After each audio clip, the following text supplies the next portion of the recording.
उत्कर्ष परिवार में आप सब लोगों का दिल खोल के स्वागत है। जी हां मेरे दोस्तों, 360 डिग्री सीरीज, जहां नर्सिंग के हर सब्जेक्ट को 360 डिग्री पे घुमाया जाता है और वो क्वेश्चन डील किए जाते हैं जो आपके अपकमिंग एग्जाम को नस्ते नाबूद करने के लिए कतई जहर साबित होने वाले हैं। तो जोड़ दीजिएगा, जगा दीजिएगा तमाम उन विद्यार्थियों का जिनका ख्वाब है सरकारी कर्मचारी बनना। रुकना झुकना थकना हमारी फितरत नहीं होनी चाहिए और कंसेप्ट, लॉजिक और रैशनल के दम पे जिंदगी को परिवर्तन करना चाहते हो तो जुड़े रहेगा अंत तक। क्या रहे दोस्तों, एक से एक बेहतरीन चीज आएगी जो आपके एग्जाम को उसकी औकात दिखाने के लिए रामबाण साबित होगी। और वो कहते हैं ना, जब हौसला बना लिया ऊंची उड़ान का, फिर फिजूल है देखना आसमान का। तो बार बार पीछे मुड़ मुड़ के ये न देखें कि कितना मंजिल को पाना बाकी और कितना पा लिया है। अरे प्यारे दोस्तों, जो भी होगा शानदार होगा, जोरदार होगा, जबरदस्त होगा, धुआंधार होगा। रुकना झुकना बिल्कुल नहीं है। अपने माता पिता के सपने के बारे में सोचोगे तो एक अलग ही एनर्जी लेवल आएगा और वो एनर्जी लेवल आपको अपनी मंजिल तक पहुंचाने के लिए रामबाण साबित होगा। चलेगा, good morning all of you dear. शुरुआत करने जा रहा हूं आज के दिन के धमाकेदार सेशन की। पहला क्वेश्चन आपके सामने आ रहा है। चारों ऑप्शन को बढ़िया तरीके से देखना है और जो सही लगे वो जवाब देना है। कोई भी बच्चा कट कॉपी पेस्ट नहीं करेगा और कमेंट हर बच्चा जरूर करेगा, क्योंकि कमेंट ही आप लोगों का कॉन्फिडेंस बनकर के उभर के आएगा। अभी तक जिस बच्चे ने क्लास को लाइक नहीं किया है, शेयर नहीं किया, मैक्सिमम लोगों तक कर दीजिएगा। बोले तो अटक से कटक और कश्मीर से कन्याकुमारी तक। आज के सेशन का पहला क्वेश्चन रहेगा कुछ इस प्रकार से, ध्यान से देखें, पहचाने, परखें, फिर जवाब दें।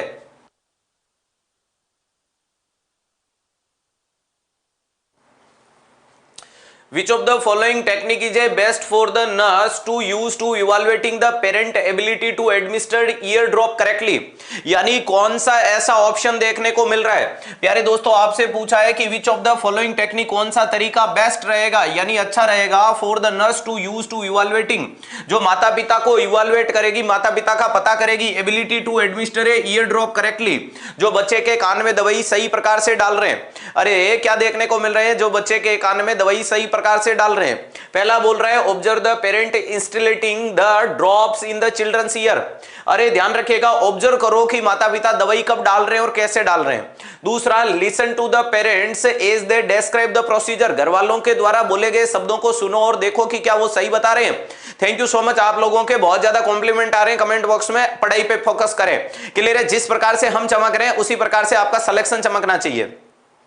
Ask the parents to list the step in the procedure, उन्हें बोलो कि बताओ हमें क्या क्या स्टेप के प्रोसीजर होंगे, क्या क्या स्टेप होंगे प्रोसीजर के। लास्ट बोल दिया ask the parents, अरे whether they have a read a hand out the procedure, और दिए गए हाथ में दिए गए प्रोसीजर को पढ़े। तो घर वालों को पढ़ाना नहीं है, घर वालों से स्टेप नहीं पूछने, डिस्क्रिप्शन नहीं पूछना। क्यों? क्योंकि घर वालों को नॉर सेट नहीं देना है। तो घर वालों को बोलो कान में दवाई डालो, हम अपने आप देख लेंगे कि आप सही डाल रहे हैं या नहीं डाल रहे हैं। राइट आंसर ए जाएगा। घर वालों को स्टेप पता नहीं है। What do you mean by the helix, what do you mean by pinna, what do you mean by tragus, अरे what do you mean by external auditory canal, internal auditory canal क्या होती है, tympanic membrane क्या होता है, Oval window क्या होता है, मेलस इंकस स्टेपीज क्या देखने को मिलती है, स्ट्रेशन ट्यूब क्या देखने को मिलती है, ऑर्गनोब, अरे ऑर्गनोब कोर्टाई क्या देखने को मिलता है, वेस्टिब्यूल क्या देखने को मिलता है, कोक्लिया क्या देखने को मिलता है, सेमी सर्कुलर कैनाल क्या देखने को मिलती है, या प्यारे दोस्तों अकोस्टिक नर्व या वेस्टिबो कोक्लियर नर्व क्या देखने को मिलती है, लेब्रिंथ क्या होता है, मायरिंथ क्या होता है। घर वालों को कोई मतलब नहीं। घर वालों को सीधा फंडा है, दवाई डालने के लिए उन्हें बोलना है कि सबसे पहले क्या करना है, हैंड वॉश। उन्हें क्या बोलना है, सबसे पहला हैंड वॉश करना है। चलो दूसरे नंबर पे आपको क्या करना है, पोजीशन। अरे दवाई डालने के लिए परफेक्ट पोजीशन होनी चाहिए और पोजीशन कौन सी होती है तो ध्यान रखिएगा, सेमी फॉलस साइडलाइन पोजीशन दे सकते हो या साइडलाइन दे सकते हो।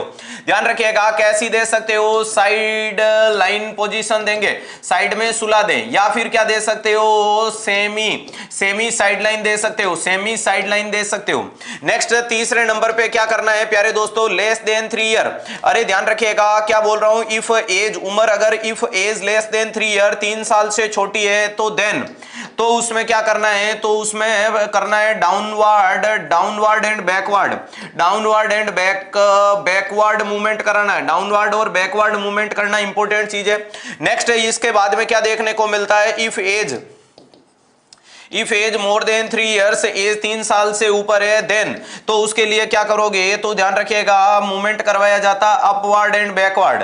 अरे क्या करवाया जाता, upward and backward, because external auditory canal are in S shape, वो एस शेप में देखने को मिलती है, वेरी इंपॉर्टेंट चीज है।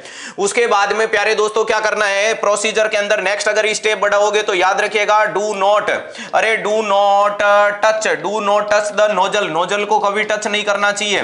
ध्यान रखिएगा do not touch the nozzle, या जिसे बोल सकते हो टिप। अरे टिप ऑफ ड्रॉप, अरे टिप ऑफ ड्रॉपर, ड्रॉपर की टिप को कभी भी टच नहीं करना चाहिए, इंपॉर्टेंट चीज है।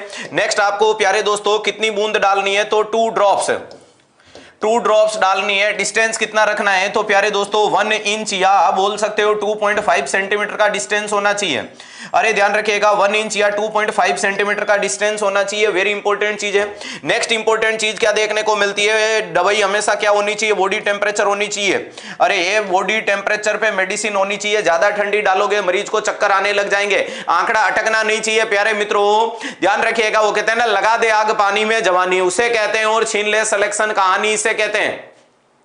चलेगा, ध्यान रखिएगा, इंपॉर्टेंट चीज है कि आपको कभी भी ठंडी दवाई नहीं डालनी है, वरना क्या हो जाएगा, कोल्ड कैलोरी टेस्ट वाला मामला हो जाएगा, ना तो ठंडा डालना है ना गर्म डालना है, वेरी इंपॉर्टेंट चीज है। 2 बूंद डालनी है। नेक्स्ट याद रखिएगा, इसके बाद में अगर आपसे पूछ ले गैप, अरे gap in between 2 drop, gap in between 2 drop, 2 drop के बीच में, या gap in between the 2 medication, 2 medication के बीच में कितना गैप होना चाहिए, तो 5 मिनट का। अरे मिनिमम 5 मिनट का तो करना ही है, मिनिमम 5 मिनट का गैप आपको जरूर मेंटेन करना है। उसके बाद में प्यारे दोस्तों और मरीज को क्या इंस्ट्रक्शन देना है, एज रेगुलरली आपको मेडिसिन को कंटिन्यू करना है अकॉर्डिंग टू प्रेस्क्रिप्शन। बोलो भगत और भगवान की जय। ध्यान रखिएगा, ये इस प्रकार से कान के अंदर दवाई डालने का प्रोसीजर होता है। बाकी आंख वाला कई बार मैंने पढ़ा रखा है। चलो, बिना शायरी के कोई लाइक शेयर नहीं करते हैं, क्या बात है। अब तो तुम खुद शायराना अंदाज रखते हो यार, 360 डिग्री में इतनी शायरियां तुमने सीख ली है कि तुम वैसे ही गा लोगे।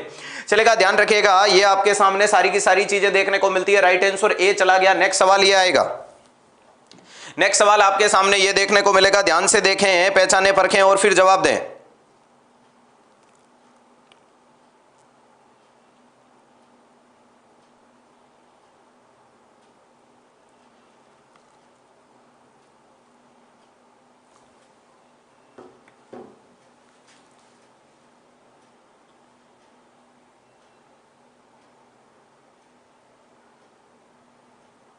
Vishnu best of luck, Gujarat का एग्जाम है, आपको बहुत बहुत बधाई हो।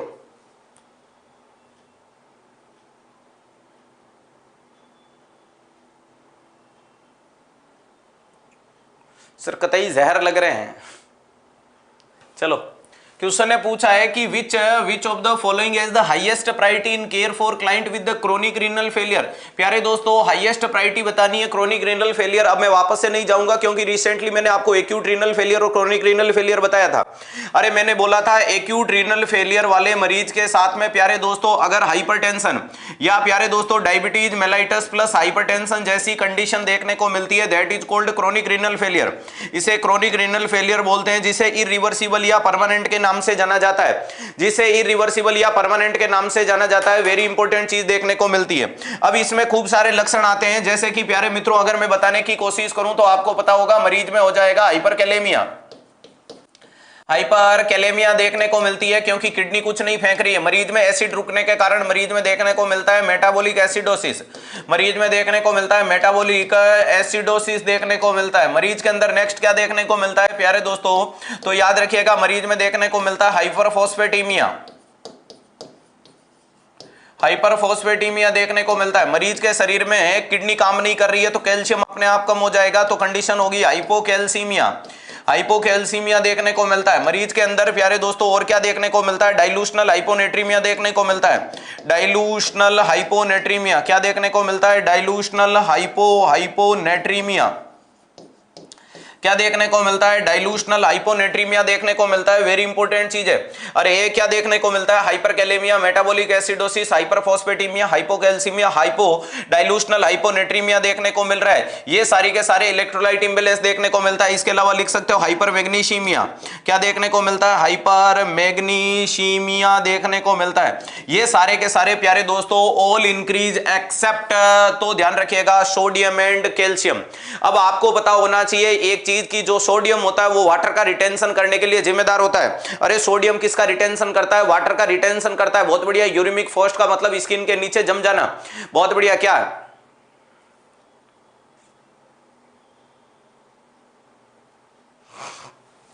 चलेगा। ध्यान रखिएगा ये वाली चीज क्या करता है, यहां पर मैं लिख सकता हूं कि ये जो आपका सोडियम होता है, सोडियम क्या करवाता है प्यारे दोस्तों, तो याद रखिएगा वाटर का रिटेंशन करता है। वाटर का क्या करता है, सोडियम वाटर का रिटेंशन करने का काम करता है। वेरी इंपॉर्टेंट चीज है, इस चीज को दिमाग में रखिएगा। अब आपके सवाल की तरफ ले जाने की कोशिश करूंगा कि क्या हो रहा है, क्या हाईएस्ट प्रायोरिटी है। पहला बोल रहा है apply a corticosteroid cream to relieve itching. मरीज में खुजली चल रही है और खुजली चलने का कारण क्या है, मैग्नीशियम और फॉस्फेट के कारण इचिंग देखने को मिल रही है। क्या मरीज को क्रीम लगा करके उसको रोकोगे। दूसरा बोल दिया कि achieve a pain control with analgesic, कैसे करो, मरीज को दर्द निवारक दवाई दो और जिससे मरीज के दर्द को खत्म करो। तीसरा बोल दिया मेंटेन ए लो सोडियम डाइट, मरीज को सोडियम की कमी कराओ और मेजर द एब्डोमिनल ग्रोथ, मरीज के बढ़ते हुए पेट को देखो। तो एब्डोमिनल ग्रोथ का यहां कोई रोल नहीं रहेगा, उड़ा दो। क्यों, क्योंकि ध्यान रखिएगा किडनी में मरीज की जीएफआर का मतलब गर्लफ्रेंड फरार नहीं, जीएफआर का मतलब ग्लोमेरुलस फिल्ट्रेशन रेट है। अरे ग्लोमेरुलर फिल्ट्रेशन रेट, ग्लोमेरुलर जो फिल्ट्रेशन रेट है वो मरीज की क्या हो गई, डाउन हो गई, और जिसके कारण मरीज की किडनी कुछ भी बाहर नहीं फेंक रही है, उड़ा दिया। नेक्स्ट पेन को कंट्रोल, पेन प्रायोरिटी नहीं है और कोर्टिकोस्टेरॉइड नहीं लगाएंगे, तो सबसे पहले लो सोडियम डाइट, और यहां लो सोडियम डाइट को हाईएस्ट प्रायोरिटी क्यों दी प्यारे दोस्तों, तो ध्यान रखिएगा ये आपके वाटर के रिटेंशन के लिए बताया गया शब्द है। अरे ये वाटर के रिटेंशन के लिए, कई लोग सोचेंगे कि sir severe hyponatraemia can cause SSC. अरे जब मरीज के अंदर सोडियम की कंसंट्रेशन की बात करोगे, जब मरीज के शरीर में सोडियम की कंसंट्रेशन की बात करोगे तो आपको पता होना चाहिए 135 से 145 मिलीक्यूलेंट पर लीटर होता है।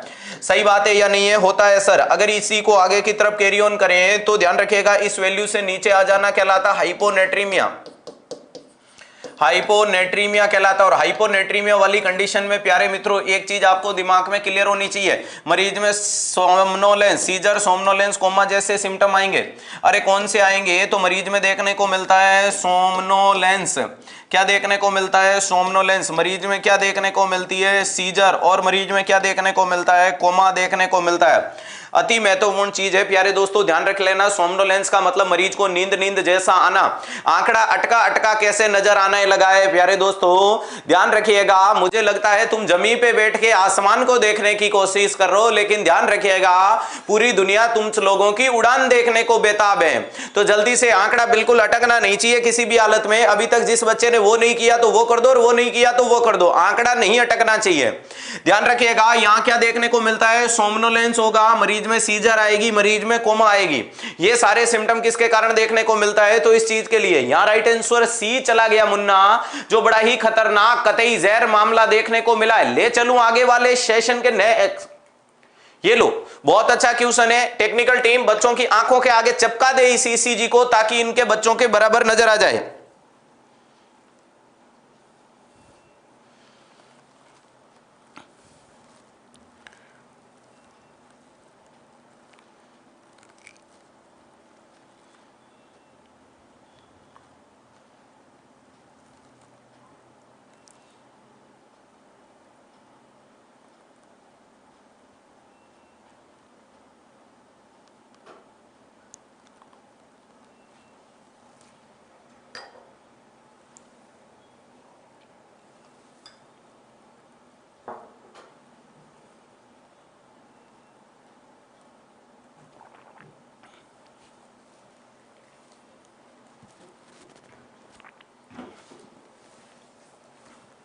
दिखी, अभी भी ना दिखी तो अलग बात है। चलो सवाल हमेशा पहले पढ़ो, ECG changes and tachycardia are seen. अब ईसीजी का क्या देखेंगे, जब इसने खुद ने लिखा ईसीजी में चेंजेज है और टेकिकार्डिया का मतलब हार्ट रेट बढ़ गई, are seen in the maximum with the which antidepressant. तो प्यारे दोस्तों मेरे हिसाब से फोटो कोई वेटेज ही नहीं रख रही है, फोटो कोई वेटेज नहीं रख रही है। 2 आरआर इंटरवल का कम हो जाना क्या देखने को मिलती है, ध्यान रखिएगा आरआर इंटरवल का कम हो जाने का मतलब मरीज की हार्ट रेट बढ़ गई। क्योंकि नॉर्मली ईसीजी के अंदर ज्यादा डेप्थ में न ले जाऊं और समय की सीमाओं के अनुसार बताऊं, तो ये पी वेव, ये आपका क्यू आर एस, ये टी, ये ध्यान रखिएगा, ये फिर से पी वेव, ये क्यू आर एस टी। अरे ध्यान रखिएगा, ये आपकी ईसीजी होती है, क्या होती है। अब इस ईसीजी के अंदर अपन इस ईसीजी को पढ़ने की कोशिश करें, P wave, Q wave, R wave, S wave और मुन्ना ये टी वेव, ये आपकी फिर से P Q R S T, यही ईसीजी की वेव होती है ना। जब आपका दिल धड़का, हाँ दिल धड़का या नहीं धड़का, लेकिन धड़केगा बेटा, आज नहीं तो कल धड़केगा, 101% धड़केगा। अगर मैं आपकी इस ईसीजी के अंदर यहां कुछ पॉइंटों को हाईलाइट करूं कि ध्यान रखिएगा, अगर आपसे बोला जाए कि पी वेव कब आती है, अगर आपसे बोला जाए कि ईसीजी में पी वेव कब आती है, तो जवाब देना जब एट्रियल कॉन्ट्रैक्शन होता है तब आती है, और नहीं आई मतलब एट्रियल कॉन्ट्रैक्शन नहीं हो रहा है। सर क्यूआरएस कॉम्प्लेक्स कब आता है, तो प्यारे दोस्तों जब वेंट्रिकुलर कॉन्ट्रैक्शन होता है, वेंट्रिकुलर सिस्टोल देखने को मिलता है तब देखने को मिलेगा। चलेगा, टी वेव कब आएगी, जब वेंट्रिकुलर रीपोलराइजेशन वाली स्थिति होती है तो टी वेव आती है। वापस से यही ही मामला यहां चल रहा है। नेक्स्ट अगर इंपॉर्टेंट चीज के बारे में मैं बात करूं कि दो आरआर वेव के बीच का गैप, ध्यान रखिएगा, अगर आपसे बोला जाए कि ये वाला जो गैप देखने को मिलता है प्यारे दोस्तों, इसी को बोला जाता है हर्ट रेट। हर्ट रेट का मतलब क्या होता है, gap in between the two RR wave, gap in between the two RR wave is called heart rate. और हर्ट रेट को निकालने का फॉर्मूला आपको पता होगा, 1500 के अंदर भाग लगा दो। अगर आप क्या काम में ले रहे हो प्यारे दोस्तों, स्मॉल बॉक्स, और यहां क्या लिखोगे, gap in between two RR wave, और कौन से बॉक्स में, स्मॉल बॉक्स। ध्यान रखिएगा, वहीं पे प्यारे दोस्तों लार्ज बॉक्स देखने को मिलता है तो 300 में भाग लगा दो, और किसका लगा दो, गैप इन बिटवीन, अरे किस में लगा दो, gap in between two RR wave, two RR wave in large box. तो ध्यान रखिएगा, इस अनुसार आप भाग देकर के हर्ट रेट निकाल सकते हो। अरे ध्यान रखिएगा, इस प्रकार से आप भाग देकर हर्ट रेट निकाल सकते हो। छोटे डब्बे हैं तो 1500 में, और बड़े डब्बे हैं तो 300 के अंदर लगा देना है। सर ये छोटे बड़े डब्बे कहां दिखेंगे, तो यहां दिखते हैं मुन्ना। ध्यान रखिएगा, ये एक बड़ा डिब्बा होता है, ये बड़ा डिब्बा होता है जिसका टाइम होता है 0.2 सेकेंड। ध्यान रखिएगा, इसमें एक छोटे डिब्बे देखने को मिलते हैं। ध्यान रखिएगा, एक बड़े डिब्बे में 5 छोटे डिब्बे होते हैं, 1 2 3 4 और ये 5। सर इन ऐसे ही 5 का मामला, 1 2 3, ये 4 और 5, एक का डिस्टेंस कितना देखने को मिलता है, 0.04 सेकंड देखने को मिलता है प्यारे दोस्तों। तो ध्यान रखिएगा, ये आपका लार्ज बॉक्स कहलाता है और ये आपका स्मॉल बॉक्स कहलाता है। अधिक जानकारी के लिए ईसीजी के लिए विजिट करें 133 नंबर और 134 नंबर एपिसोड में, वहां पूरी की पूरी बताई गई है कि एंथवन ने क्या बोला, गैल्वेनोमीटर कैसे काम करता है, एट्रियल फिब्रिलेशन क्या होता है, फ्लटर क्या होता है, ट्रेकिकार्डिया क्या होता है, प्री मैच्योर एट्रियल कॉन्ट्रैक्शन क्या होता है, प्री मैच्योर वेंट्रिकुलर कॉन्ट्रैक्शन क्या देखने को मिलता है, साइनस टेकिकार्डिया क्या है, साइनस ब्रेडिकार्डिया क्या है, वॉन्स ब्लैंक क्या देखने को मिलता है, मोबाइल ब्लॉक फर्स्ट क्या है, सेकंड क्या है, कंप्लीट कार्डियक ब्लॉक क्या है, इनकंप्लीट कार्डियक ब्लॉक क्या होता है, first degree, second degree, third degree क्या देखने को मिलता है। अरे इंस्पायरेटरी साइनस डिसरिथमिया क्या होता है, संपूर्ण चीजें पढ़ाई जाती है, क्योंकि वो कहते हैं ना, जहां न पहुंचे रवि वहां पहुंचे कवि। अब आपको सामने आ गया शब्द की एक मरीज है जो एंटी डिप्रेसेंट दवाई ले रहा है और उसमें ट्रेकिकार्डिया हो गया, तो प्यारे दोस्तों ग्रुप को ही खोल देते हैं। दवाई का ग्रुप लिखा है अपन ने एंटी डिप्रेसेंट, ग्रुप का नाम क्या लिखा है, एंटी डिप्रेसेंट ड्रग लिखा है प्यारे दोस्तों। और एंटी डिप्रेसेंट दवाई का मतलब होता है वो दवाई जो मरीज को डिप्रेशन के दौरान दी जाती है। अरे डिप्रेशन वाले मरीज को दी जाती है, और इसके 3 ग्रुप मार्केट में फेमस है। ये दवाई कौन से केमिकल को बढ़ाएगी या कौन से को घटाएगी, ये आंकड़ा तो मुन्ना तुम्हारा अटक गया है। मुझे लगता है तुम्हारा जोश ठंडा पड़ रहा है, लेकिन मेरे जोश में कोई रत्ती भर कमी नहीं होगी, क्योंकि एग्जामिनर को खुला चैलेंज है कि जब तक तुम्हें तुम्हारी औकात नहीं दिखाएंगे तब तक चैन की नींद न सोएंगे। ध्यान रखिएगा, अगर बात करते हैं सर ये किसका लेवल बढ़ाती है, तो नॉरएपिनेफ्रिन का लेवल बढ़ाने का काम करती है। और किसका लेवल बढ़ाती है, तो याद रखिएगा सीरोटोनिन का। सीरोटोनिन और नॉन एपिनेफ्रिन का लेवल बढ़ाती है, डिप्रेशन में इन दोनों का कम हो जाता है। तो इसके 3 ग्रुप मार्केट में बड़े फेमस हैं। पहला नाम आता है टीसीए, पहला ग्रुप है TCA try cyclic anti depressant, दूसरा आता है मोनो एमाइनो ऑक्सीडेज इनहिबिटर, और मुन्ना तीसरा ग्रुप आता है जिसे अपन बोलते हैं एसएसआरआई। तीसरा ग्रुप है जिसका नाम है एसएसआरआई। अब एक एक को डिस्क्रिप्शन में लाते हैं। सर ये ट्राई साइक्लिक एंटी डिप्रेसेंट नाम का होता है, इसमें दवाई आती है एमाइट्रिप्टेलिन। कौन सी आती है, एमाइट्रिप्टेलिन आती है, नाम लिख सकते हो नॉरट्रिप्टेलिन लिख सकते हो। ध्यान रखिएगा, दवाई लिख सकते हो इमीपिरामाइन, क्लोमीपिरामाइन, क्या लिख सकते हो, क्लोमीपिरामाइन, क्लोमीपिरामाइन लिख सकते हो, ध्यान रखिएगा। इमीपिरामाइन, क्लोमीपिरामाइन, एमाइट्रिप्टिलिन, नॉरट्रिप्टिलिन, इमाइट्रिप्टिलिन, कुछ भी लिख सकते हो। यहां क्या लिख सकते हो? फेनालाजिन, फेनालाजिन नाम की दवाई लिख सकते हो। यहां क्या लिख सकते हो? सर्टालिन, क्या लिख सकते हो प्यारे दोस्तों? सर्टालिन है, फ्लूक्जेटिन, फ्लूक्जेक्टिन है, याद रखिएगा। यहां क्लोमीपिरामाइन लिख लिया, वेरी इंपॉर्टेंट चीज है।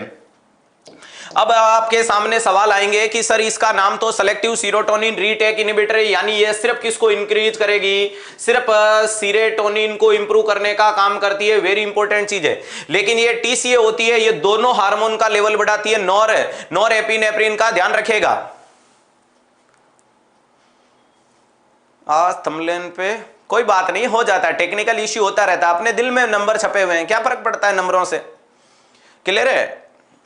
अपने पता है ना, क्लास कैंसिल नहीं हुई, कल भी ली थी आज भी ले रहे हैं, तो फिर क्या फर्क पड़ता है बेटा? हो जाता है टेक्निकल इश्यू किसी, चलने दो, कोई बात नहीं। तूफानों से आंख मिलाओ, सैलाबों पर वार करो, मल्लाहों का चक्कर छोड़ो, तैर कर दरिया पार करो। अब ध्यान रखिएगा, ये ट्राईसाइक्लिक एंटी डिप्रेजेंट होती है। ये वाली दवाई प्यारे दोस्तों कार्डियक डिसरिथमिया करवाती है। अरे ये कार्डियक क्या करवाती है? कार्डियक डिसरिथमिया, अरे क्या करवाएगी? कार्डियक डिसरिथमिया करवाने का काम करती है।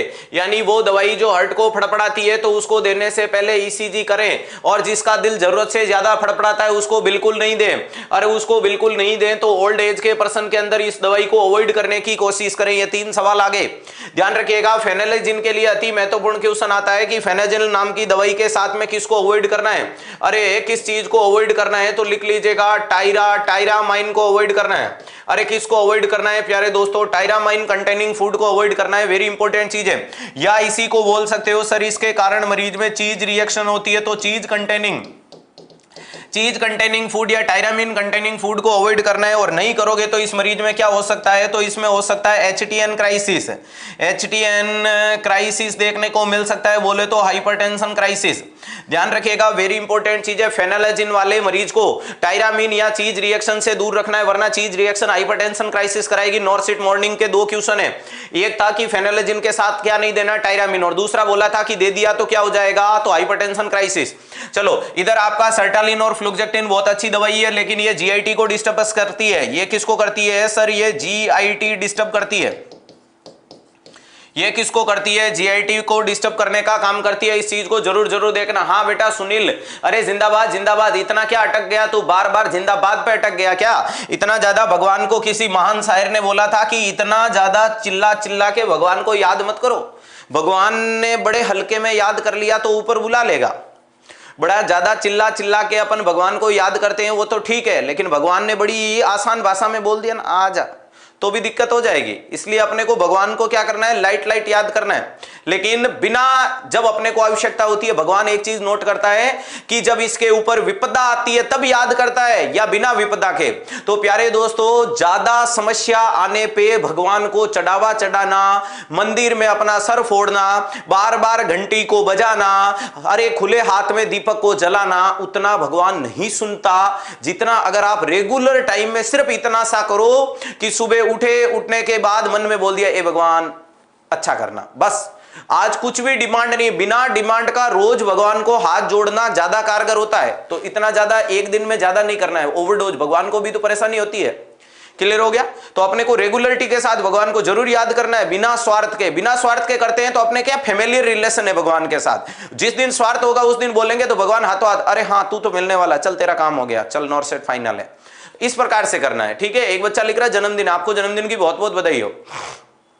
तो रेगुलरिटी के साथ भगवान को याद करना है, ताकि जब जरूरत पड़ेगी उस दिन थोड़ा भगवान को प्रेशर लगाएंगे कि भगवान आज मेरी जरूरत है, आप मेरे काम को निकालो। भगवान बोलेगा चल बेटा मौज कर, मेरे राज में जी ले अपनी जिंदगी, ठीक है ना? तो ये वाला तरीका आज से काम में लेना है। तो वेरी इंपॉर्टेंट चीज है ये। अब आपके सवाल का उत्तर यही मिल गया। ईसीजी में टेकीकार्डिया एंटी डिप्रेजेंट कौन सी कराएगी? टीसीए ग्रुप की एमाइट्रिप्टिलिन कराएगी। फ्लूक्जेक्टिन उसमें जाएगी, टोरेजिडिन नहीं होगा, जीफिम नहीं होगा। याद रखिएगा, राइट आंसर क्या चला जाएगा? ए चला जाएगा। बहुत बढ़िया।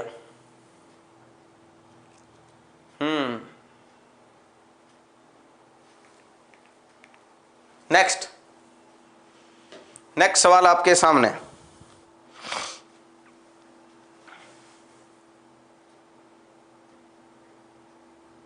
फेनतोलामाइन, सही बात है।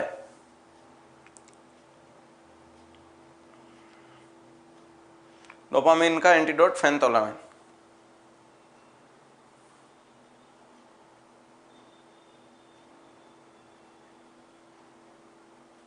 सर आज तो आप स्मार्ट लग रहे हैं, क्या बात है। बस यही बात है कि आज मैं स्मार्ट लग रहा हूं, मतलब दिन खुशनुमा है।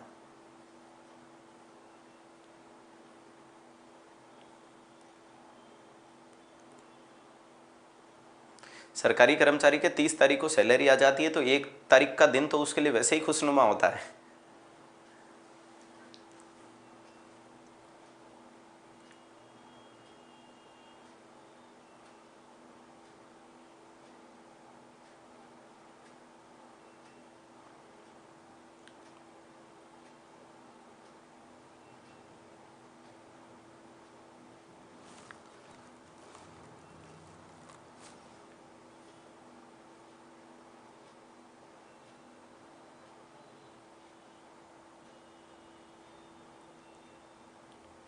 एडी एडी एडी एडी।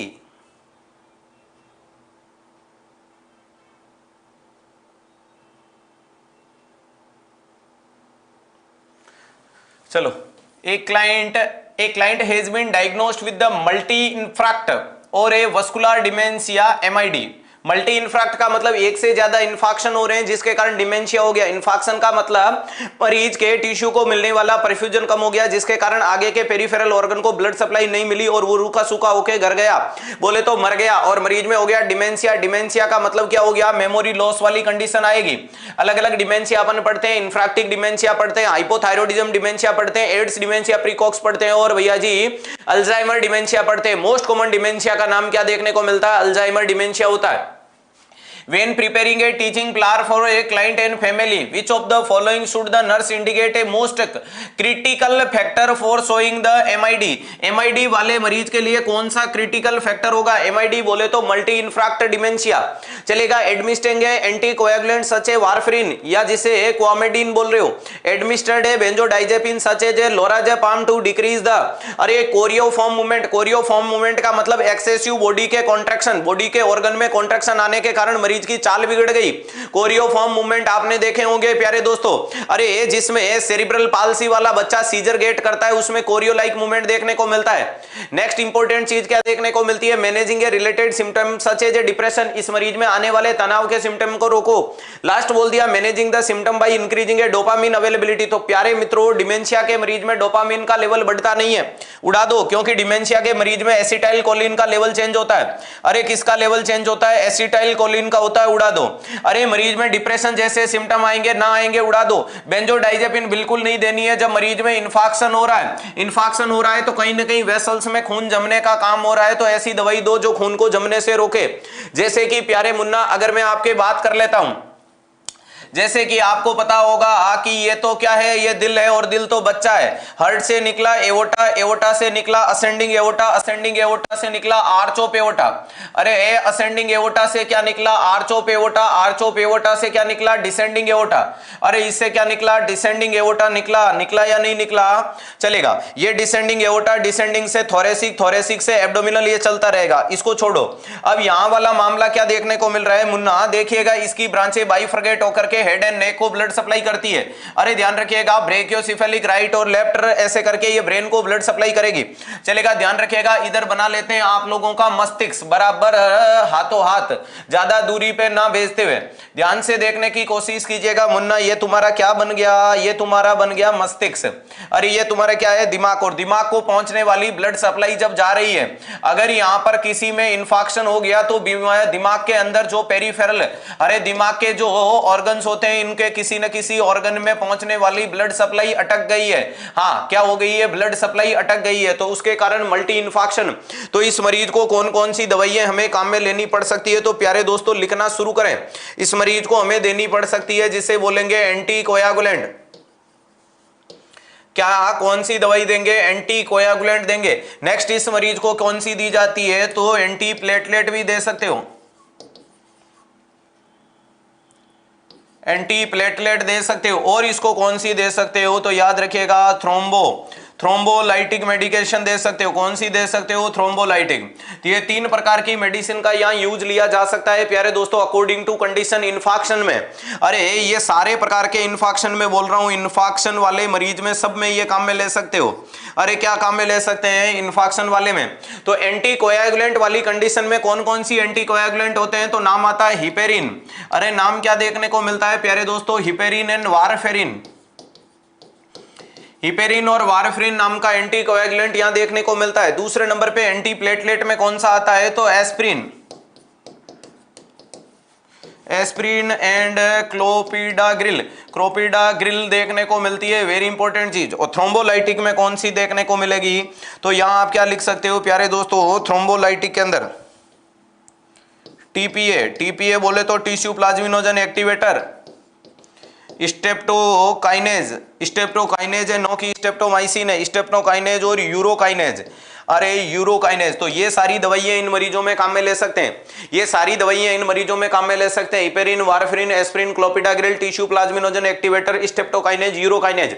समझ में आई बात मेरी प्यारे दोस्त? तो राइट आंसर क्या चला जा गया? ए। लेकिन सारी दुनिया एक तरफ और तेरा कमरा एक तरफ। अति महत्वपूर्ण डिमेंशिया का नाम क्या होता है? Alzheimer dementia. अरे कौन सा होता है? Alzheimer's dementia most common. Alzheimer dementia किसके कारण होता है? सर इसी को सेनाइल डिमेंशिया बोला जाता है, सेनाइल डिमेंशिया बोला जाता है। और यही आपका मोस्ट कॉमन डिमेंशिया है जिसकी ड्रग ऑफ चॉइस होती है टेकेरिन, गैलेंटामाइन एंड डोनेपजिल। टेकेरिन, गैलेंटामाइन और डोनेपजिल नाम की दवाई देखने को मिलती है, इस मरीज को दिया जाता है। जल्दी से लिख दो, इसमें भी 4A सिम्टम होते हैं। डिमेंशिया के मरीज के 4A सिम्टम कमेंट बॉक्स में छाप दीजिएगा, दिल गार्डन गार्डन हो जाएगा। फटाक से सारे बच्चे धुआंधार, जोरदार, जबरदस्त, जिंदाबाद लिखेंगे। इसको याद नहीं, इसको काम याद नहीं है, इसके काम की परफॉर्मेंस याद नहीं है, सब बता देंगे। राजेंद्र चिंता मत करो, अभी पहले पढ़ो, स्ट्रेटजी बाद में जरूरत है। बाद में लाइव नहीं देख पाते हैं, बाद में देखते हैं, कोई बात नहीं है, लाइव देखने की कोशिश करो।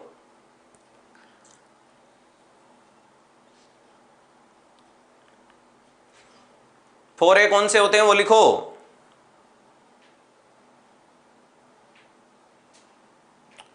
फोर ए कौन से होंगे? Agnosia, anosmia, aphasia, apraxia. Well done बेटा, बहुत बढ़िया। एम्बिवेलेंस वाला बच्चा गलत है, एम्बिवेलेंस वाला गलत है। Apraxia unable to perform, aphasia का मतलब बोल नहीं सकता, एग्नोसिया का मतलब रिकॉग्नाइज नहीं कर सकता, और एमनेशिया का मतलब loss of memory. Well done.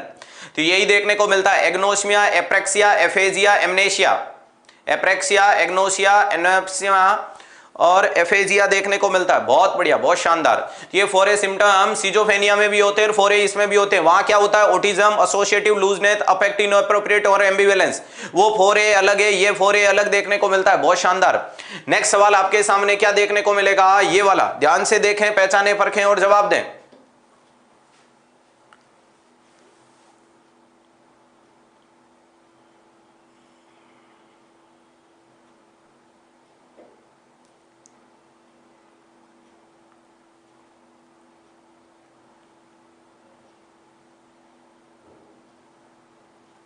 Acute brain syndrome में काउंट होता है डिलीरियम डिमेंशिया। डिलीरियम एक्यूट में होता है, डिमेंशिया क्रोनिक में होता है। दोनों किसके? ऑर्गेनिक साइकोसिस का डिसऑर्डर है। हाँ, सोडा बाई कार्ब होता है एस्पिरिन का।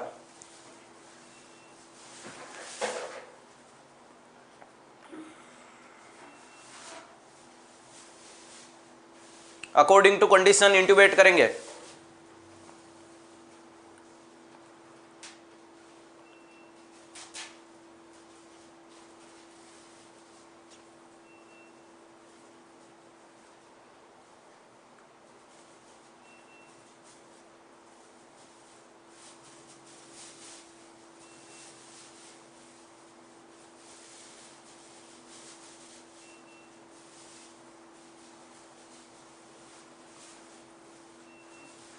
हाँ, आज आ रहे इसके एग्जाम देने गए, सही बात है। चलो, a client tell the nurse that is a voiding small amount of urine. एक मरीज है जो वॉइड कर रहा है यानी यूरिन पास आउट कर रहा है, लेकिन स्मॉल अमाउंट में यानी थोड़ा थोड़ा, every 30 to 60 minute bar bar urine का पास आउट होना क्या कहलाता है? फ्रीक्वेंसी। चलेगा। Which of the following action is a nurse first priority, nurse की सबसे पहली प्रायोरिटी क्या होना चाहिए? पहला बोल दिया palpate for a distended bladder, देखो कि मरीज का ब्लडर में डिस्टेंशन है या नहीं है। दूसरा बोल रहा है catheterize the client for residual urine, पता करो कैथेटराइज में कितना रेजिडुअल यूरिन है अंदर। नेक्स्ट बोल दिया request A urine specimen for culture, मरीज का कल्चर करवाएं। और लास्ट बोल रहा है encourage and increase fluid intake, पानी ज्यादा पिलाएं। तो प्यारे दोस्तों जब मरीज में देखने को मिल रही है फ्रीक्वेंसी, और फ्रीक्वेंसी में बाद में पता करेंगे किडनी में गड़बड़ है या नहीं है, सबसे ये पहले पता करो कि क्या ब्लडर भरा हुआ है, इसलिए अरे भरा हुआ है या खाली है। तो याद रखिएगा encourage to increase fluid intake, बिना पता किए किसी भी हालत में पानी ज्यादा नहीं पिलाना। अगर मरीज के यूरिथ्रा में ऑब्स्ट्रक्शन चल रहा है या किडनी में समस्या चल रही है, ज्यादा पानी पिला दिया मरीज के मरने की नौबत आ जाएगी। अरे रिक्वेस्ट है urine specimen for culture, culture बाद में कराएंगे जब कोई सस्पेक्टेड मिलेगा, यूं कल्चर ना कराएंगे। और कैथेटर लगा के रेजिडुअल नहीं देखना है प्यारे दोस्तों, सबसे पहली प्रायोरिटी आती है ये वाली। सेम टू सेम क्वेश्चन को थोड़ा सा मैं मॉडिफाई करूं। अरे अगर एग्जामिनर आपसे पूछे प्यारे दोस्तों अपने ब्लडर को पालपेट करके यूरिन को पास आउट करना क्या कहलाता है, तो ध्यान रखिएगा इसे क्रड मैनवर के नाम से जाना जाता है। वेरी इंपॉर्टेंट चीज है। अरे किसके नाम से जाना जाता है? क्रड मैनवर के नाम से जाना जाता है। किसके नाम से? क्रड मैन्योवर। मतलब क्या होता है? self palpating the urinary bladder,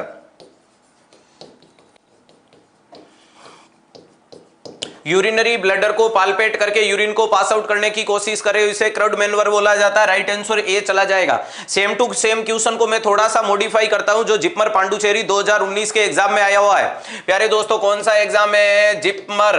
अरे ध्यान रखिएगा जिपमर पांडुचेरी 2019 का क्वेश्चन मैं आपके सामने लिख रहा हूं, मोटे मोटे रूप में न छाप के मेन मुद्दा लिख रहा हूं कि एक पेशेंट था। अरे एक पेशेंट था, क्या था? A patient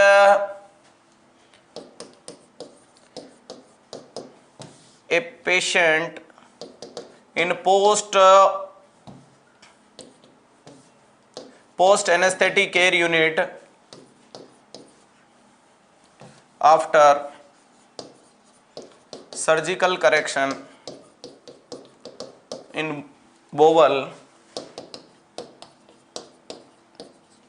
and present with urinary catheterization।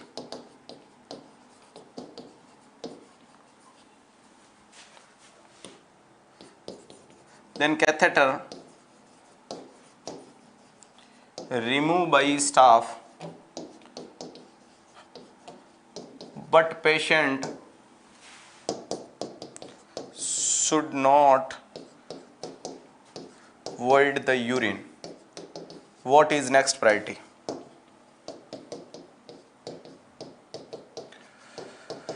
ध्यान से सुन ले, लिखा हुआ किसी को समझ में नहीं आएगा क्योंकि जमा के नहीं लिखा, मुद्दा क्या है वो लिखने की कोशिश की है। प्यारे दोस्तों सुनो, एक पेशेंट है जो पोस्ट एनेस्थेटिक केयर यूनिट में है, यानी ऑपरेशन के बाद आया after a surgical correction. Surgical correction क्या हुआ? बोवल में कोई ऑपरेशन किया है, कोलोस्टोमी, इलियोस्टोमी, XYZ, अपेंडेक्टमी, कुछ ना कुछ किया होगा।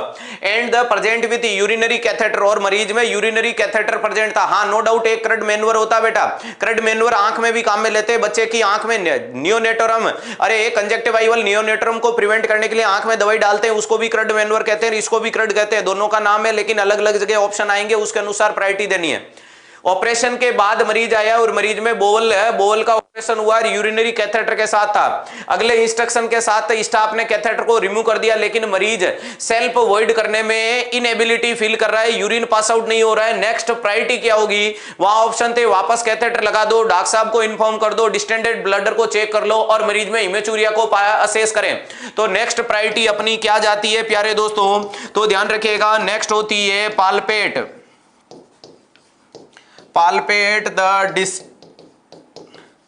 Distended bladder. अरे ध्यान रखिएगा डिस्टेंडेड ब्लडर को पालपेट करो। डिस्टेंडेड ब्लडर से हमें यह पता चल जाएगा कि बंदा यूरिन पास आउट कर पा रहा है या नहीं कर पा रहा है। अगर कर नहीं पा रहा है तो कारण निकालेंगे, और जब कारण ही नहीं है तो कोई दिक्कत नहीं है। तो यहां राइट आंसर ये गया। और ऐसा सवाल आए तो भी ये आंसर प्रायोरिटी क्या है कि फूला फूला देखो। और एक क्वेश्चन आया था ऋषिकेश एम्स 2019 के पेपर में, उसने ये पूछा था प्यारे दोस्तों कि एक जो आपका स्प्लेनेक्टमी का मरीज है उसमें नर्स हेमरेज के लिए क्या देखेगी? तो एब्डोमिनल डिस्टेंशन, स्प्लेनेक्टमी के बाद अगर वहां से ऊज होकर के ब्लड इकट्ठा होगा तो मरीज का पेट फूल के मोटा हो जाएगा। ये इंपॉर्टेंट चीज है।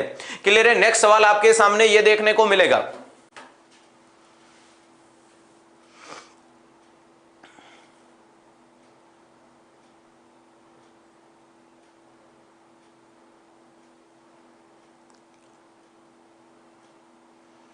नेक्स्ट सवाल आपके सामने,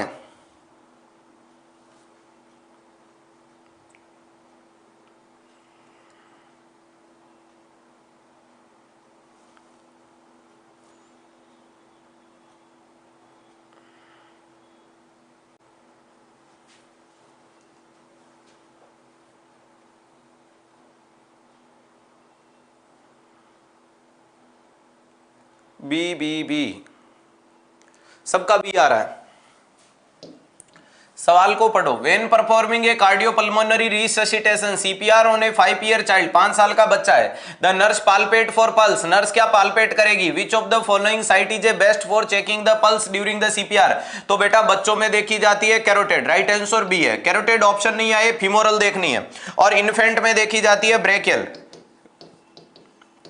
इन्फेंट में ब्रेकियल होती है, एडल्ट में कैरोटेड होती है, एडल्ट में कैरोटेड होती है, चिल्ड्रन में कैरोटेड होती है। एडल्ट और चिल्ड्रन में कैरोटेड है, लेकिन याद रख लेना नॉट मोर देन 10 सेकंड है।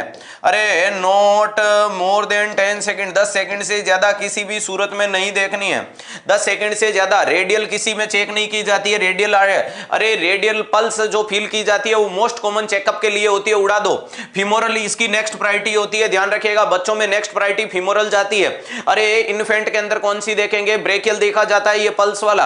अब कहने का मतलब हो गया कि कोई भी मरीज कंटिन्यू अनरेस्पॉन्सिव जैसी कंडीशन में आ रहा है, ध्यान रखिएगा। सर जी क्वेश्चन में कंफ्यूजन होता रहता है, पढ़ने की कोशिश करो, कुछ जिंदगी में कंफ्यूजन नहीं होगा। क्वेश्चन तो बहुत छोटी चीज है, क्वेश्चन तो आते रहते हैं, बदलते रहते हैं, जिंदगी एक है, उसमें भी कंफ्यूजन नहीं होगा अगर उस पर कंसंट्रेशन करोगे और सीखने की कोशिश करोगे।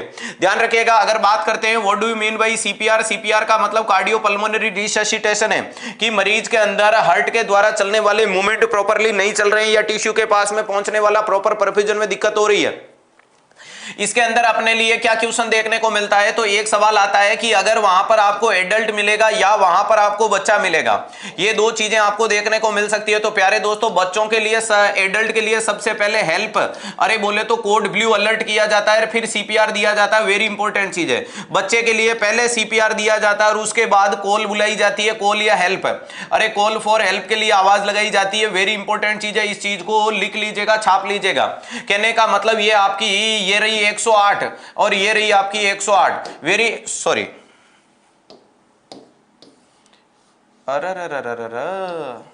ये रही आपकी 108। वेरी इंपॉर्टेंट चीज है, जिस प्रकार से सवाल पूछे उसको प्रायोरिटी देना है।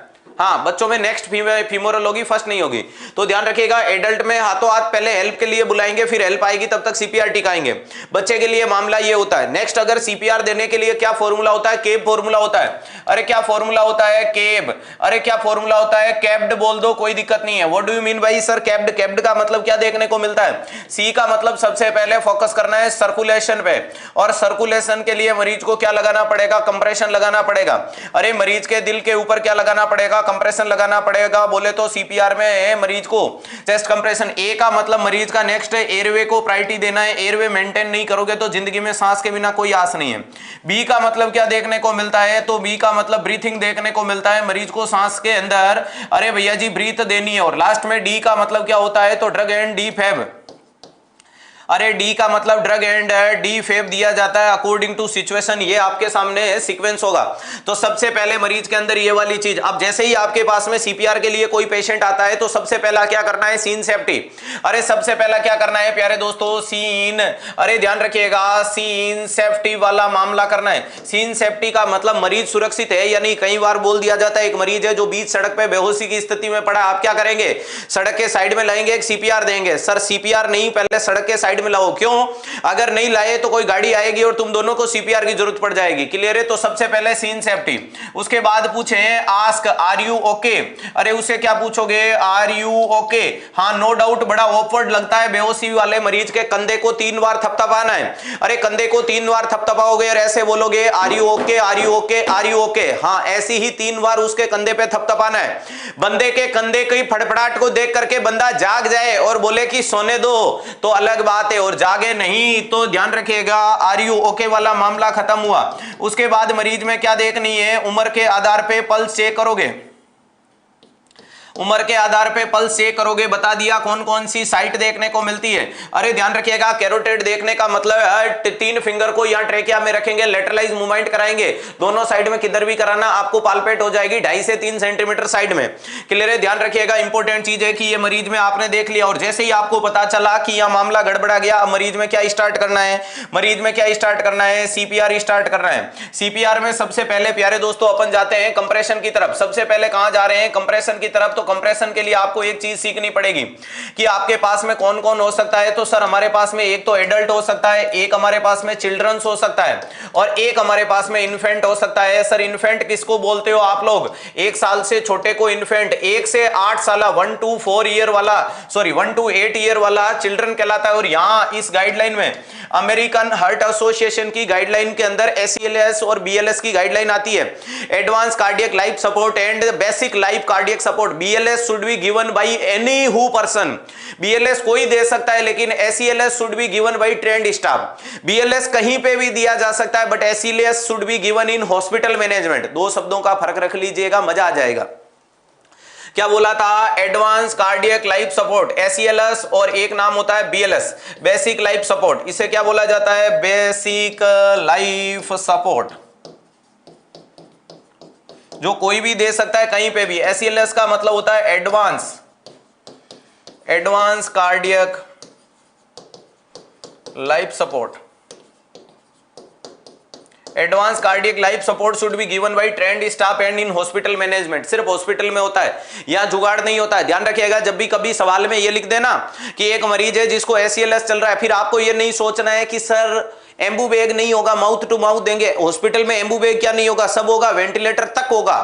ध्यान रखिएगा, यहां आपके पास में सारी सुविधाओं से लबरेज होंगे और यहां कुछ नहीं होगा, यहां कुछ भी मामला नहीं देखने को मिलता है। कार्तिकेय जन्मदिन की बहुत बहुत बधाई हो आपको। चलो इधर आ जाओ, ये 3 उम्र वाला मामला हो गया। सबसे पहले सर हमें क्या देखना पड़ेगा कि इसमें कितने कंप्रेशन देने हैं, कंप्रेशन की रेट क्या होनी चाहिए। तो प्यारे दोस्तों 100 से 120, अरे पर मिनट के कितने कंप्रेशन देते हैं? 100 से 120 कंप्रेशन पर मिनट के देने होते हैं। वेरी इंपॉर्टेंट चीज है, चाहे बच्चा हो चाहे बड़ा हो, सबके अंदर। पहले मान लीजिएगा 100 की गाइडलाइन थी, आजकल बोल रहे हैं 120 देना है। आजकल क्या बोल रहे हैं? 120 मरीज में कंप्रेशन देने। नेक्स्ट कंप्रेशन देने के लिए आपका प्यारे दोस्तों लैंडमार्क,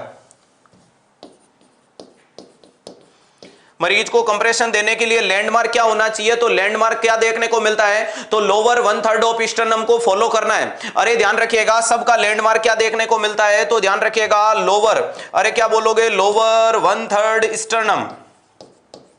लोअर 1/3 ऑप्शन नहीं आए, लोअर हाफ स्टर्नम बोल देना। वेरी इंपॉर्टेंट चीज है, लोअर 1/3 स्टर्नम, स्टर्नम के तीसरे हिस्से की तरफ जाना है। यहां हाथों को कहां रखोगे? In between nipple. अरे यहां हाथ कहां रहेंगे? इन बिटवीन निपल रहेंगे। ध्यान रखिएगा, यहां पर भी कहां रहेंगे? इन बिटवीन निपल रहेंगे। और लास्ट वाले इन्फेंट में कहां रखेंगे? तो ध्यान रखिएगा बिलो निपल लाइन। यहां कहां रहेंगे? बिलो निपल लाइन, निपल से थोड़ा सा नीचे रहेगा। अरे below nipple line, nipple line से थोड़ा नीचे की तरफ जाना है। वेरी इंपॉर्टेंट चीज है। यहां मैंने क्या बोल दिया? यहां कहां? हाथों को ध्यान रखिएगा लॉक करके रखना है और हाथों में do not flex your elbow.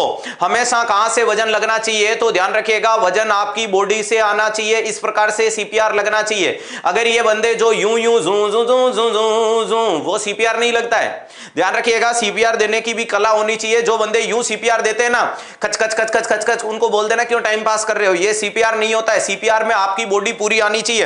हाथों को ऐसे कर दिया, उसके बाद आपकी पूरी बॉडी के ऊपर फ्लेक्शन, यानी आपको हिप जॉइंट को और भैया जी हिप जॉइंट को और पाम से आपका कंप्रेशन आता है बॉडी की तरफ। ध्यान रखिएगा do not flex elbow. Elbow में इतना कहां जोर है कि मरीज की पसलियों को पिचका देगा? नहीं पिचका पाएगा, चलेगा। तो इन बिटवीन द निपल और इन बिटवीन निपल और बिलो निपल लाइन।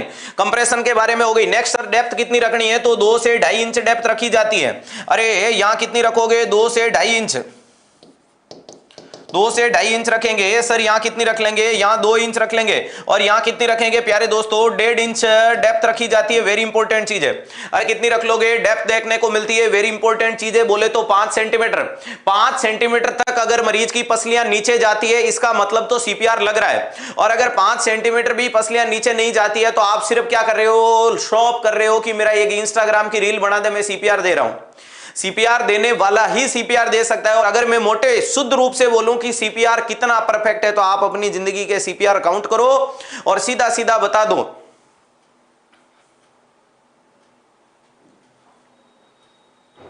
चलो ध्यान रखिएगा, आप सीपीआर के काउंट करो कि मैंने सर आज तक 100 मरीजों को सीपीआर दिया और 99 बच गए, इसका मतलब सीपीआर इफेक्टिव था। और तुमने 100 को सीपीआर दिया और 90 मर गए, इसका मतलब तुम्हें गड़बड़ थी, तुमने सीपीआर देना नहीं आता। सीपीआर परफेक्ट सीपीआर मरीज को बचा लेता है। नाम ही प्यारे दोस्तों कार्डियोपल्मोनरी रिससिटेशन है। मौत से भगवान ने एक साइड से हाथ पकड़ा है, अपन खींच के निकाल लेते, वही तो होता है सीपीआर। ध्यान रखिएगा, ये इस प्रकार से, ये रेप्ट हो गई, डेप्थ हो गई, ये ले लीजिएगा सीपीआर के लिए। जैसे ही आप मरीज को कंप्रेशन करेंगे, उसके बाद आपकी बारी आती है मरीज का एयरवे पेटेंट करने की। और एयरवे के लिए कौन सा मेथड काम में लेते हैं, तो ध्यान रखिएगा, head tilt, head tilt chin lift method काम आता है। हेड टिल्ट चिन लिफ्ट का मतलब मरीज के सांस की नली को खोलोगे नहीं तो खाली दिल को पिचकाने से कुछ नहीं होगा। ध्यान रखिएगा, इंपॉर्टेंट चीज है, हेड को टिल्ट करो और चिन को लिफ्ट करो, जिससे मरीज का एयरवे खुल जाएगा, सांस की नली। और जब सांस की नली खुल जाएगी तो मजा आ जाएगा। ये मेथड काम नहीं आए तो आपको काम में लेना जा थ्रस्ट मैनवर, जा थ्रस्ट मैनवर काम में लेना है। सर जा थ्रस्ट मैनवर क्या होता है, तो मरीज के यहां पर आप हाथ रखेंगे और इस प्रकार से मरीज के मैंडिबल मैक्सिला को क्या करोगे, डिक्लेक्ट करोगे, जिससे मुंह खुल जाएगा। ध्यान रखिएगा, whenever patient is suffering from spinal cord injury that immediately uses jaw thrust maneuver. ध्यान रखिएगा, head tilt chin lift maneuver should be contraindicate in the spinal cord injury. ध्यान रखिएगा, यह आपका कॉन्ट्राइंडिकेट होता है। स्पाइनल कोड इंजरी के मरीज में ये कॉन्ट्राइंडिकेट देखने को मिलता है। वेरी इंपॉर्टेंट चीज है, समझ में आ गया। चलो एयरवे को पेटेंट कर दिया, उसके बाद अब मरीज को क्या देनी चाहिए, ब्रीथिंग देनी चाहिए। अरे उसके बाद मरीज को क्या देनी चाहिए, ब्रीथिंग देनी चाहिए। और ब्रीथिंग के लिए प्यारे दोस्तों अगर आपसे बोले तो कब दी जाती है, तो एवरी 6 सेकंड दी जाती है, हर 6 सेकंड के लिए दी जाती है। ध्यान रखिएगा 1 सेकंड तक। और उसका ड्यूरेशन क्या होता है, ड्यूरेशन अगर पूछे तो जवाब देना 1 सेकंड। उसके साथ में ऑब्जर्व किया जाता है, उसके साथ में क्या करो, ऑब्जर्वेशन द चेस्ट। अरे उसके साथ में ऑब्जर्व करो कि चेस्ट इन्फ्लेट हो रही है या नहीं हो रही है। यानी मरीज को जब आप ब्रीथ दे रहे हो, सांस दे रहे हो, छाती फूल रही है नहीं फूल रही है, हाँ गर्भ से छाती फूल रही है या नहीं फूल रही है, वो देखना है। सर ब्रीथिंग देने के लिए माउथ टू माउथ दे दो, माउथ टू स्टोमा दे दो, एम्बू बैग दे दो। एम्बू बैग काम में लोगे तो C&E फॉर्मूला होता है, C&E फॉर्मूला होता है किसमें, एम्बू में। एम्बू बोले तो artificial manual breathing unit.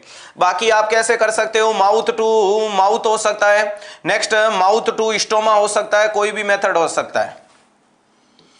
Next important चीज है ये ब्रीथिंग देने के लिए, तो लगभग आप प्यारे दोस्तों हर 6 सेकंड से दे रहे हो, तो कितनी ब्रीथिंग दे देते हैं, 10 से 12 ब्रीथ दे देते हो।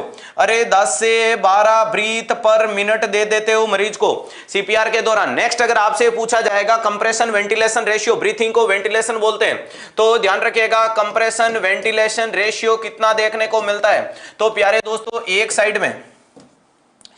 साइड में आपके सामने कौन है, एडल्ट है, और दूसरी साइड में आपके साथ कौन है, चिल्ड्रंस है।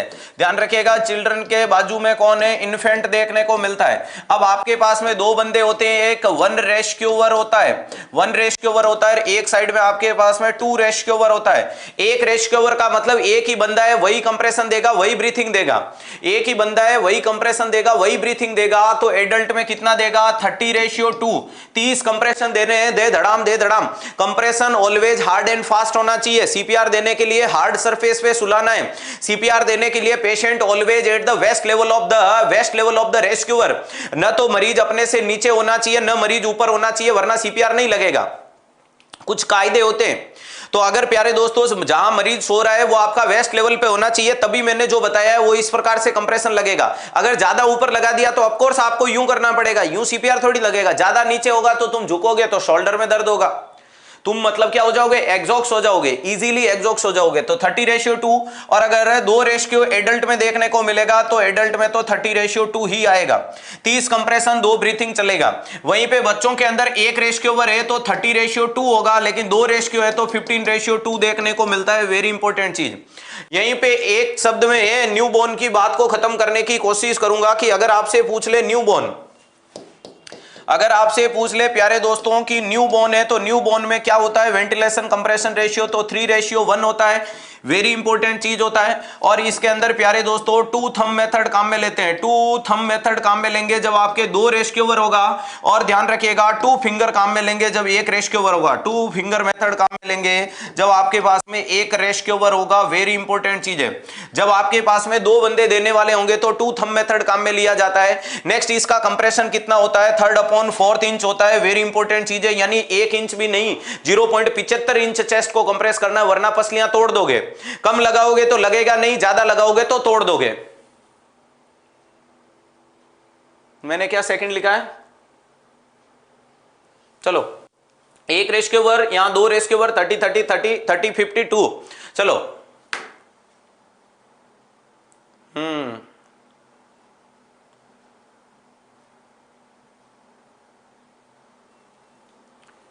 नेक्स्ट, अच्छा सीपीआर लगने के क्या संकेत आएंगे, मरीज में परफ्यूजन का आना, मरीज की हार्ट रेट का बढ़ जाना, मरीज में पेरिफेरल पार्ट का वार्मनेस का पाया जाना, वाइटल ऑर्गन के फंक्शन का बढ़ जाना, कंप्रेशन वगैरह वेंटिलेशन वगैरह हार्ड एंड फास्ट होना चाहिए, इजीली होना चाहिए, वर्बली काउंटिंग के साथ होना चाहिए, 2 बंदों को हाई अलर्ट रहना चाहिए, और इस प्रकार से किया जाता है। नेक्स्ट इसके बाद में लास्ट पॉइंट आपके सामने क्या लिखा है प्यारे मित्रों, अरे ये डी का मतलब क्या लिखा है मैंने, ड्रग और सीपीआर में जितना सीपीआर अति महत्वपूर्ण है उतना ही ड्रग होती है, और ड्रग सीपीआर के अंदर ज्यादातर काम में ली जाती है एट्रोपिन और एडीआर। तो ध्यान रखिएगा एडीआर बहुत ज्यादा इंपॉर्टेंट है।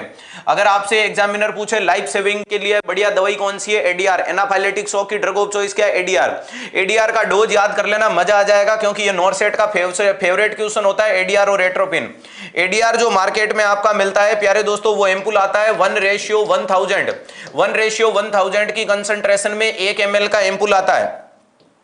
ये 1 ml का आता है, ये एडल्ट डोज होता है। वहीं पे आप बोलोगे सर एडल्ट डोज कितना होगा, तो 0.1 mg पर केजी बॉडी वेट अनुसार दिया जाता है, पर केजी बॉडी वेट के अनुसार दिया जाता है। वेरी इंपॉर्टेंट चीज है। वहीं पे अगर आपसे पूछ रहे एडीआर का चिल्ड्रंस का डोज बता दो, मजा आ जाएगा, ये और ज्यादा नॉर्सेट का फेवरेट क्वेश्चन है। तो चिल्ड्रंस का डोज होगा 1:10,000। 1:10,000 दिया जाता है, यानी इसको 1 ml plus 9 ml normal saline के अंदर डिजोल्व करके 10 ml माल मसाला बनाया जाता है, जिसे 1:10,000 बोलते हो। लेकिन इसका थेरेप्यूटिक डोज कितना होता है, 0.01 ml। अरे 1 mg पर केजी बॉडी वेट, पर केजी बॉडी वेट के अनुसार दिया जाता है। अरे इस प्रकार से दिया जाता है। अति महत्वपूर्ण चीज देखने को मिलती है, एडीआर के डोज का स्क्रीनशॉट ले लेना, छाप लेना, पहचान लेना, परख लेना, और दीवारों पे चिपका लेना, क्योंकि नॉर्सेट पूछेगा, डेफिनेटली पूछेगा। क्लियर है। ये मरीज के अंदर दिया जाता है। एडीआर दवाई आपकी इंट्राकार्डियक भी दे सकते हो, एडीआर इंट्राकार्डियक दिया जा सकता है। इंपॉर्टेंट चीज है, ध्यान रखिएगा।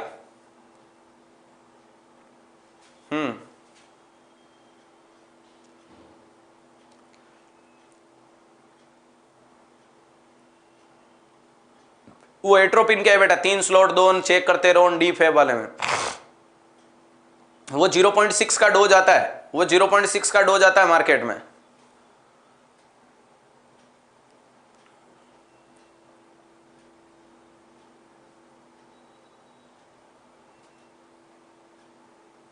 अरबाज जो मेरा नाम है वही जगह है, नॉर्सेट में आया, चलेगा। अति महत्वपूर्ण तरीके से ये सारी चीजें। उसके बाद डी फेब के बारे में कई बार पढ़ा रखा, अपन ज्यादा डेप्थ में नहीं जाएंगे, ये सारी चीज हो गई। और इसके साथ में एक सवाल के साथ में हजारों सवाल लपेट लिए। राइट आंसर आपका बी जाएगा, बाकी ए सी डी बिल्कुल नहीं जाएगा। इसके साथ ही प्यारे मित्रों समय की सीमाएं हो चुकी है समाप्त। आई होप आप सब लोगों ने आज के दिन के धुआंधार सेशन को किया होगा बहुत अच्छे से एंजॉय। अगर लगा आज का सेशन जोरदार जबरदस्त जिंदाबाद कंसेप्ट लॉजिक रैशनल से भरपूर और ज्ञान की गंगाओं से लबरेज, तो क्लास खत्म होने के बाद कमेंट बॉक्स में कमेंट जरूर छोड़िएगा जो हमारे जोश जुनून पागलपन को बढ़ाएगा और कल फिर तुम्हारे सामने खुद को बेहतरीन तरीके से रिप्रेजेंट करने के लिए लाएगा। सफलता एक दिन में नहीं मिलती लेकिन एक दिन जरूर मिलती है। उसी दिन को याद करते हुए मेहनत इतनी खामोशी से करना है कि सफलता शोर मचा दे। और मां तेरे पसीने की हर बूंद को मैं मोती सा चमकाऊंगा, तू देख सपने बड़े ये पूरे करके मैं दिखलाऊंगा। तो रुकना नहीं है, घबराना नहीं है। जो लोग आज गालियां दे रहे हैं वो तालियां बजाएंगे, ये मेरी गारंटी है। गालियों के शोर को तालियों में कन्वर्ट करना अपने हाथ में है और उसके लिए संघर्ष की भट्टी में खुद को जला करके मेहनत ज्यादा करनी है। तो हंसते रहे, मुस्कुराते रहे, पढ़ते रहे, मस्त रहे, बने रहे उत्कर्ष परिवार के साथ और कर दिखाएगा कुछ ऐसा कि दुनिया करना चाहे आपके जैसा। Thank you so much.